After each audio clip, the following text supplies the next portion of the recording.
Okay. So over and over, we've heard money's the root of all evil, which is not what the Bible says, obviously. It says the love of money is the root of all evil. But you didn't take a step further, but you clarified, I think, something today when we were talking. You said money actually is neutral. Yeah. It comes out neutral, and it doesn't have an instruction, direction, or agenda.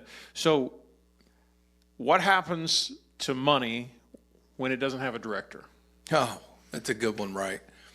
I think the default, money always has a director. It cannot move without a director. So money is lifeless. Someone is going to tell it where to go.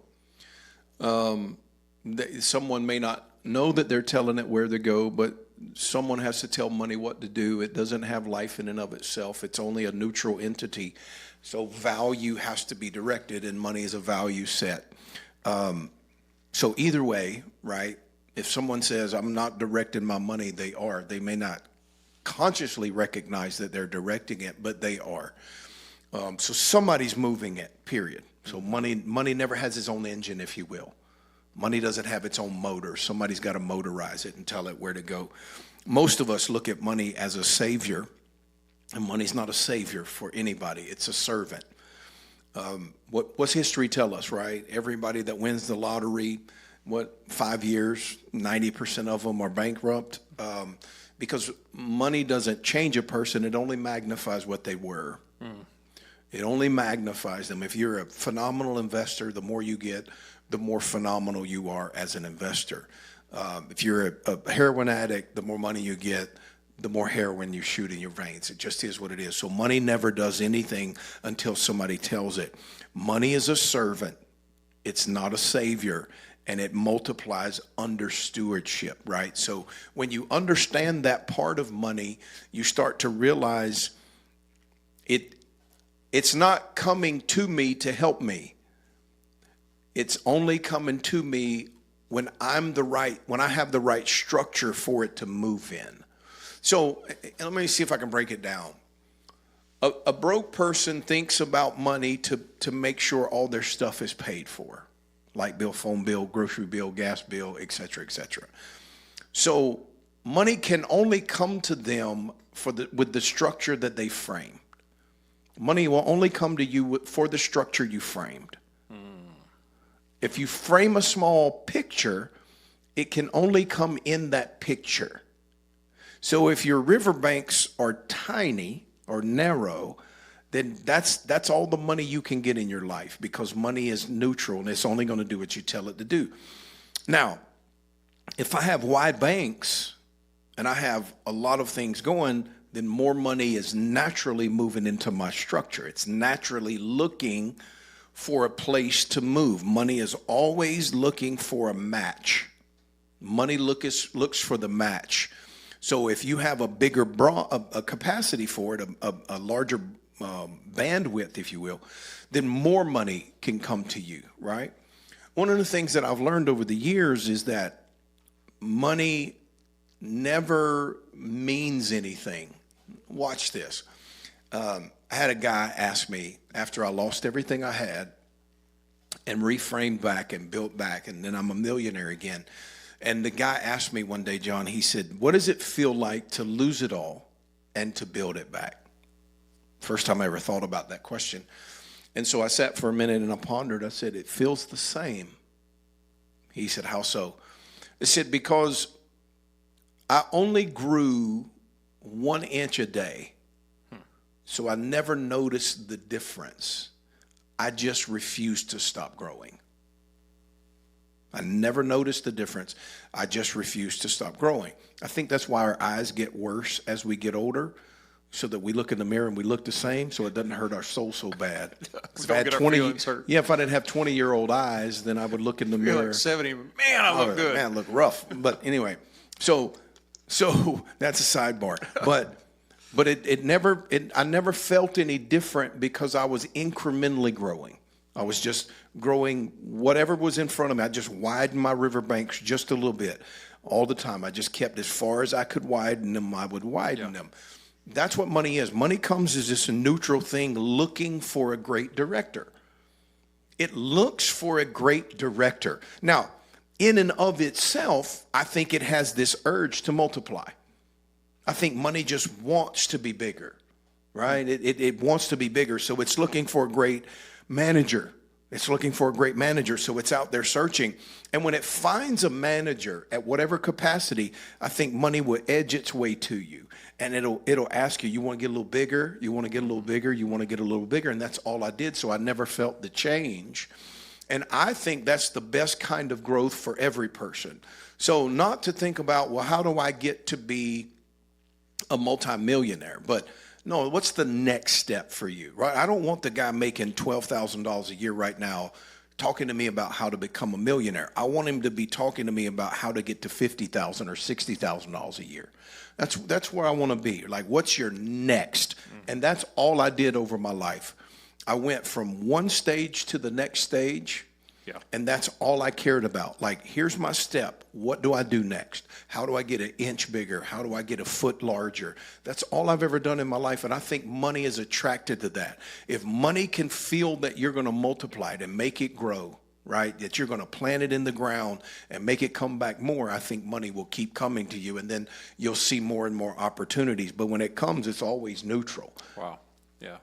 So you classify, we classified money. You got seed, you got harvest. Yeah. Or you seed and you got bread. You got seed and you got bread. So how do you distinguish and determine what's what? Depends on your capacity level, right? Depends on what's in front of you, in my opinion, right? Number one, you've got to be a giver. If you want to be successful, you want to get wealthy, you've got to be a giver. You've got to give more than normal people, right? There's a proverb, John, you probably know it better than me, but it says the bountiful giver will be given more. One gives and the tight increases. giver is going to be given a little less. So I think the universe is framed that the laws are intact and they are consistently asking you, what kind of person do you want to be? I think every day you get asked the questions, what kind of person do you want to be? And so I think you frame it in piece by piece by piece. Like, we give more than most people, right? Me and my wife, we give more than most people, but I'm not where I want to be in giving. I'm not. It doesn't matter what I want to keep. I'm not where I want to be in giving, right? So you frame it inch by inch.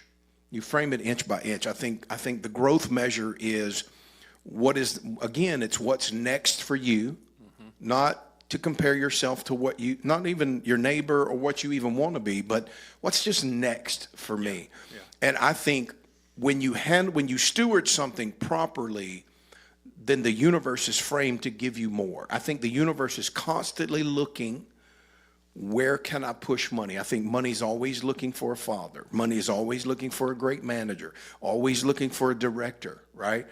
And life will give you what your capacity is. And in order to grow that capacity, it's pretty simple, John. You got to master first grade math before you go to second grade. And I don't even know if we have math in first grade, but you get the concept, right? You got to master this level before you can get invited to the next level. And that's how money grows as well. Well, the story is always, I don't have enough. So if I had more than I would give, I would sow or whatever. So how does somebody break the cycle when they feel like there's nothing left to sow or whatever? Gratefulness. Gratefulness always it always kills that spirit. It always kills that there's not enough spirit. When you are packed with gratitude, it'll always because gratitude opens your reticular activating system to see people that are smaller than you or has less than you. I don't mean smaller in a bad way. I just mean they have less than you. Gratitude is the key. Gratitude. When you are a grateful person for everything in your space, then that gratitude will show you people that aren't where you are. And then I'm trying to help as many people as I can all the way through the process. But gratitude is the hook that will increase your capacity faster than anything else. And let me tell you this secret, just so everybody knows this.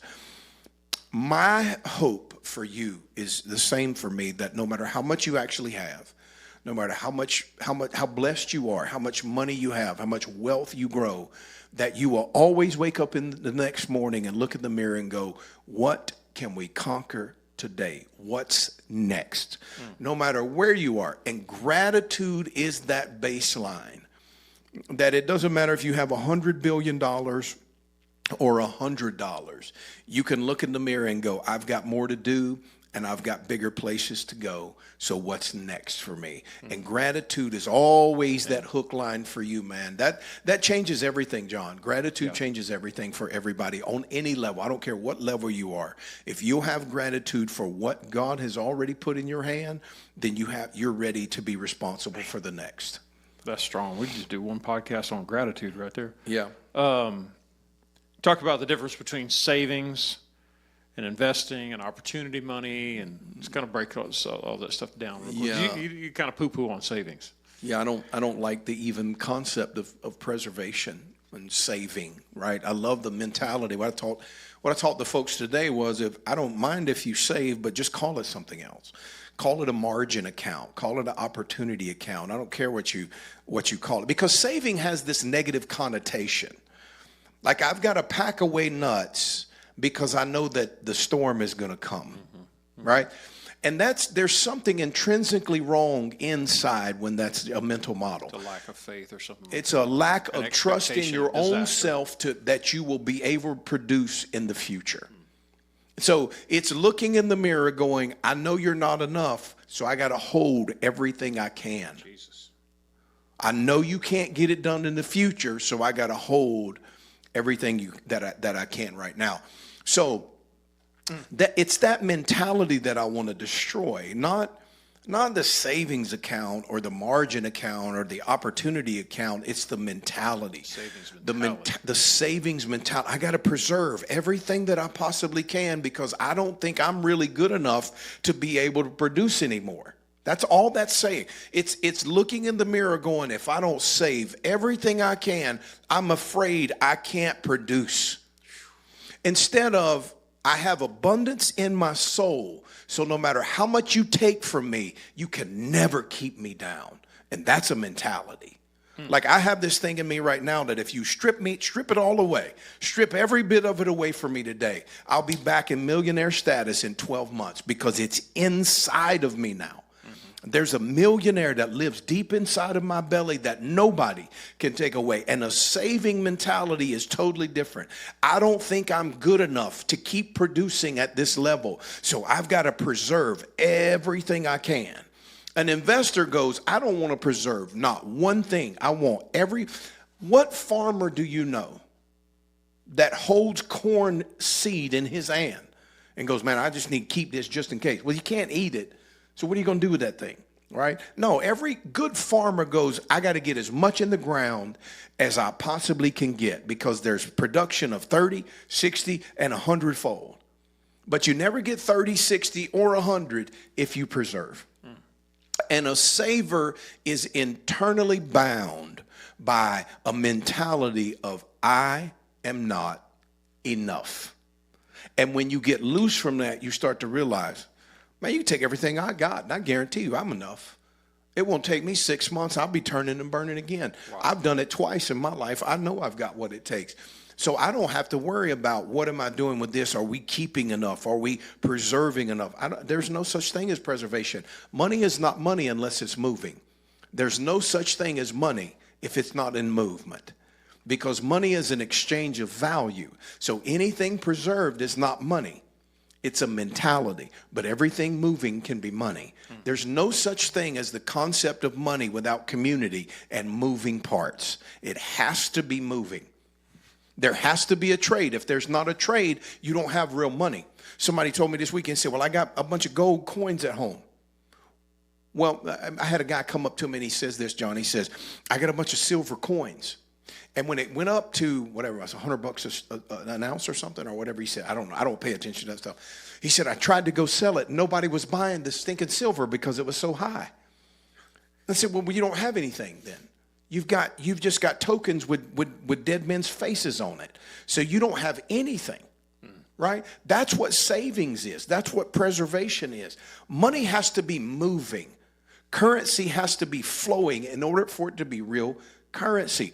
And a saving mentality is getting stuck in this mode of, I'm afraid I won't be able to produce. Yeah. So I've got to guard everything. And if we go Bible on you, then this is the only time Jesus said, you wicked, lazy, good for nothing servant.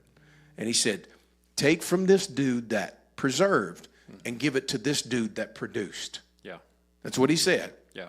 So however you want to cut that. But I just want everybody to change the way they think about it. And if you look at it as, I got opportunity cash, cocked and loaded, ready for the best opportunity for me. And I got this money saved right here, looking for a place to plant it. Mm-hmm. That's a different mentality than I'm scared out of my wits that if I spend this or use this, that I'm going to starve. That's a mentality I don't have what it takes to produce. And that's what I want to kill in the hearts and minds of people.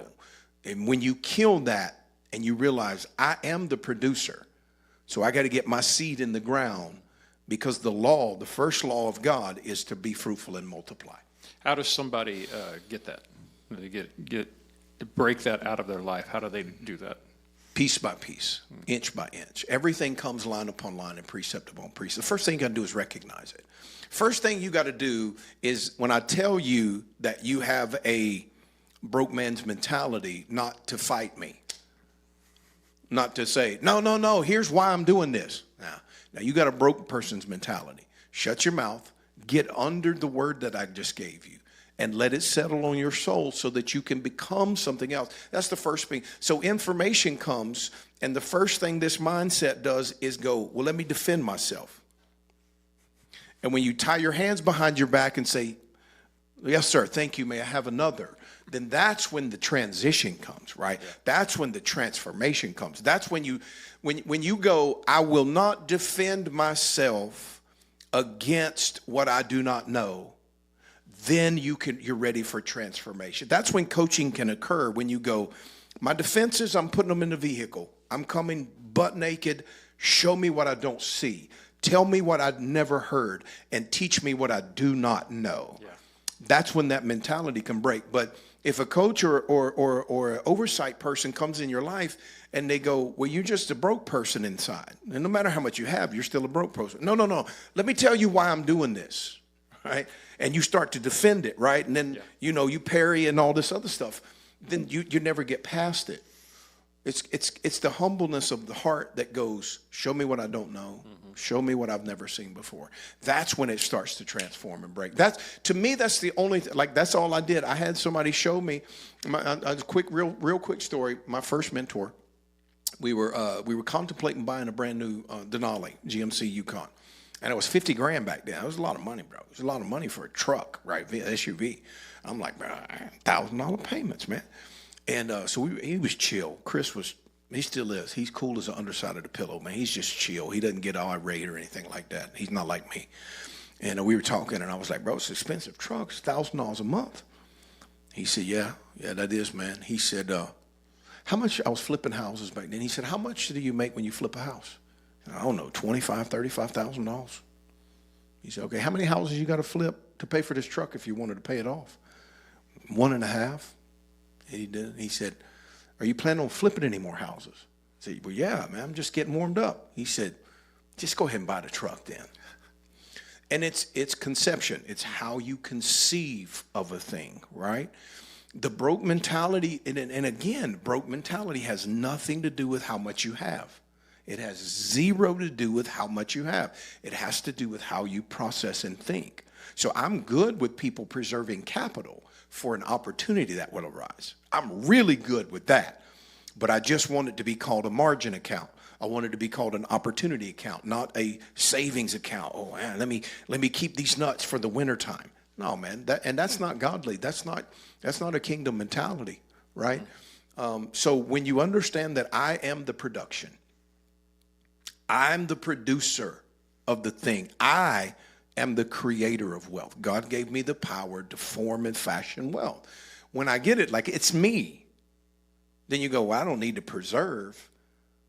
The riches are in my belly, right? The treasure trove is in my belly. I don't have to worry about that. So I can be an opportunity seeking I can look for opportunities to deploy capital so that capital can multiply. That's what an investor is. An investor is looking for somewhere to put money into something that will multiply. That's what an investor is. if you need this voice and voices like this in your life, what I'll challenge you to do right here is below this video, click the link, go to DarrenCollins.com, schedule a call, do a quick consult, and we'll work with you to get you connected with Darren, help you to move from savings to an investor, and just change your vision from seeing scarcity to seeing opportunity everywhere. Click the link. We'd love to help you, partner with you on your journey.